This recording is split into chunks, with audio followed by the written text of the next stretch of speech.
que tem um impacto, eu percebo, as obras têm um impacto não só em quem cá vive todos os dias, como quem nos visita.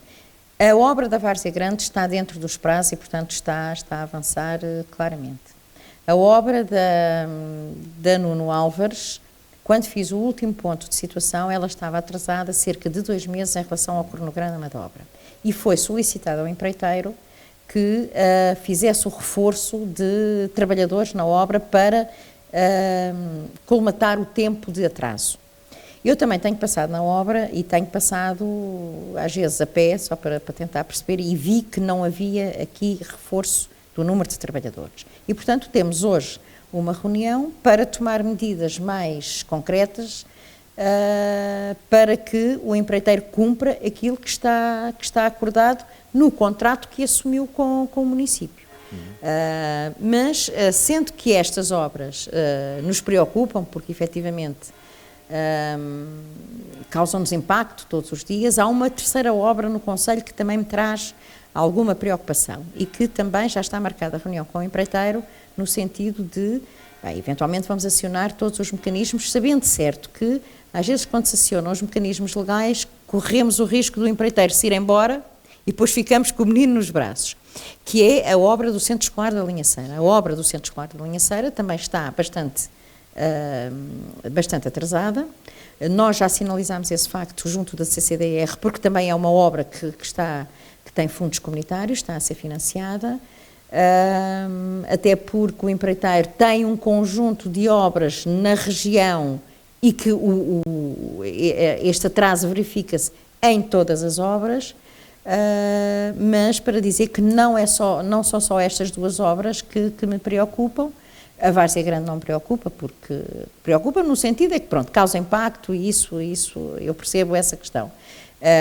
Mas em matéria de atrasos, a Nuno Álvares e o Centro Escolar de Linha Ceira são, para mim, as mais preocupantes. Em matéria no que diz respeito ao Nuno Álvares Pereira, sim, há aqui a expectativa que esses 2 meses possam sofrer uma derrapagem ainda mais elevada, ou seja, que a obra possa derrapar... Eu sou-lhe muito sincera, portanto, eu fiz há cerca de 1 mês o ponto de situação e que estava, em relação ao cronograma da obra, 2 meses atrasado, portanto, isso já foi há mais de 1 mês, e eu penso que ela já deve ter derrapado mais, porque efetivamente o que foi solicitado ao empreiteiro foi que fizesse um reforço das equipas, e isso não foi feito, assim como lhe foi solicitado que começasse, e eu percebo que isso pode trazer problemas para o empreiteiro, mas se tivesse cumprido o cronograma não teria esses problemas, que era, estando ela concluída a sul, e portanto falta a questão colocar os lancis, fazer os passeios a sul, começasse a fazer também isso a sul, portanto alterasse aqui um bocadinho aquilo que era o cronograma da obra, porque o que estava em cronograma de obra, primeiro era fazer tudo o que era infraestruturas, depois passeios e depois alcatroar, mas ele que colocasse várias equipas ao mesmo tempo, estando as infraestruturas feitas a sul, ele pode colocar já a outra equipa a fazer os passeios e a seguir a outra equipa a alcatroar. E nada disso foi feito. E, portanto, os humanos, o que é que... É óbvio que... valem o que valem para o bem e certo, para o mal. Também já houve quem dissesse que o empreiteiro não avançava porque não tinha esse retorno financeiro que não, deveria ter. Não, isso é falso, isso é completamente falso. Pronto. Não há atrasos nos pagamentos. Em nenhuma das empreitadas há atrasos nos pagamentos, atenção.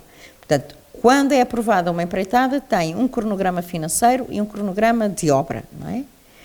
À medida que os autos de medição estão a ser feitos, e aquilo que foi acordado no contrato é que os autos de medição eram pagos a 60 dias, estão a ser pagos a 60 dias. Até que repara uma coisa, estas obras são financiadas por fundos comunitários, onde nós também temos que cumprir prazos para os pedidos de pagamento e, portanto, não há, essa questão é falsa. Agora, há aqui uma questão que o empreiteiro coloca, mas isso não é um problema nosso. Mas aliás não é o único empreiteiro que coloca isso e essa situação não é só de Tomar, exclusiva de Tomar, que tem a ver com a falta de mão de obra. Está bem? Nós também sabemos que há falta de mão de obra, há falta de mão de obra especializada, porque há ali trabalhos que são mais especializados. Está bem, mas isso, quando concorreu, deveria de ter garantido todas as equipas para poder concorrer, não é? Às vezes a questão agora permita-me aqui uma parte, a questão do Código de Contratos Públicos, e quando se lança empreitadas desta dimensão, nós nunca conseguimos escolher quem é que vai fazer a obra. Pode haver, há empresas que nós sabemos que têm um quadro de pessoal muito maior, portanto têm equipas mais robustas, mas nós não conseguimos, quando lançamos um concurso público, não conseguimos balizar essas coisas e, portanto, estamos sempre aqui sujeitos a quem concorre à obra. Temos é que depois andar, permita-me a expressão, em cima, uma fiscalização muito apertada. Agora, correndo o risco mas isso acontece em qualquer obra, o empreiteiro poder abandonar a obra, e então aí ficamos com um menino nos braços. Permita-me aqui, e são obras diferentes, mas acabam aqui por estar uma ao lado da outra.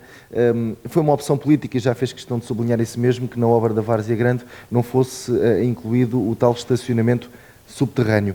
Se tivesse sido incluído o estacionamento subterrâneo, haveria condições para fazer a obra da Nuno Álvares Pereira? Não. Vamos já ver uma coisa. Estas obras são financiadas, estas que estamos a falar, Várzea Grande e Nuno Álvares, são financiadas no âmbito do Plano Estratégico de Desenvolvimento Urbano. E Tomar teve, para o Plano Estratégico de Desenvolvimento Urbano, 5 milhões de euros.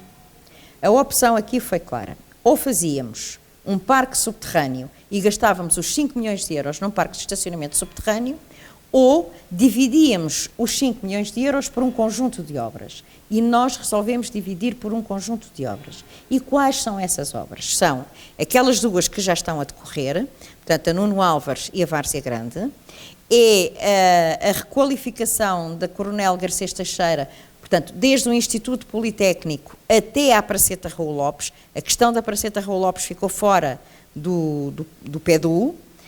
É a requalificação do E7 ali no Complexo Cultural da Levada, portanto, que foi aquela parte que ficou por fazer e que esse já lançámos a empreitada e ficou deserta, e, portanto, vamos ter que aumentar aqui o preço base da empreitada e, portanto, nós resolvemos dividir os 5 milhões de euros por este conjunto de obras. Foi uma opção política, sem